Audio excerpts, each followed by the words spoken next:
ज्यांना नवरात्रीचा उपवास असतो 9 दिवस त्यांच्यासाठी अगदी चमचाभर तेलामध्ये आज आपण अगदी मऊ लुसलुशीत असे उत्तप्पे बनवलेत। हे पहा, एक मोठी वाटी भरून मी भगर घेतली आहे, अर्धी वाटी साबुदाणा, याला छान स्वच्छ धुवून एक 2 ते 3 तास भिजत ठेवा। साबुदाणा जसा आपण भिजत ठेवतो त्याच प्रकारे भगर आणि साबुदाणा दोन्ही आपल्याला भिजत ठेवायचे आहेत।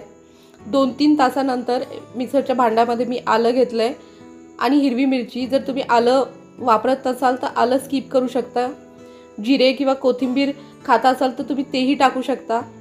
आणि आता भगर आणि साबुदाणा टाकून मिक्सरला छान बारीक वाटून घ्यायचे, जसं आपण डोशाचं बॅटर करतो त्याच प्रकारे। हे पहा, संपूर्ण बॅटर मी करून घेतलंय। घट्ट सर, हे थोडं घट्ट आहे, याला थोडंसं पातळ करावं लागेल। आता याच्यामध्ये आपण चवीनुसार मीठ टाकून घेऊया, उपवासाचं मीठ। याला छान मिक्स करून एक 10 ते 15 मिनिटं त्याला असंच ठेवायचं आहे। तोपर्यंत आपण बटाट्याची भाजी करून घेऊया। कढईमध्ये मी 1 चमचाभर तेलामध्ये मिरच्या छान परतून घेतल्यात। मिरच्या परतल्यानंतर शेंगदाणे मी भाजून घेतलेत। भाजून घेतल्यामुळे छान क्रिस्पी लागतात। आता शेंगदाणे परतल्यानंतर थोडंसं चवीनुसार आपण लाल तिखट टाकले, कारण हिरव्या मिरच्याही वापरल्यात। नंतर 2 चमचे दाण्याचं कूट आणि चवीनुसार मीठ।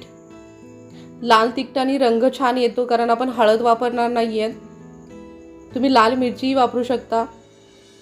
आणि उकडलेला बटाटा। आता याला छान मिक्स करून घ्या। ही भाजी अगदी छान लागते उत्तप्प्यासोबत, किंवा तुम्ही शेंगदाण्याची चटणीही करू शकता। अगदी 5 मिनिटात तयार होते आणि आपल्याला भरपूर तेल वापरायची गरज नाहीये।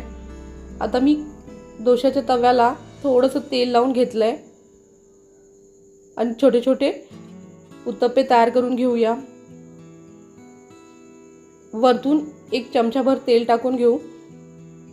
हे पहा, अगदी पटकन उलटतात, चिटकत नाही आणि खायलाही टेस्टी लागतात, अगदी सॉफ्ट होतात।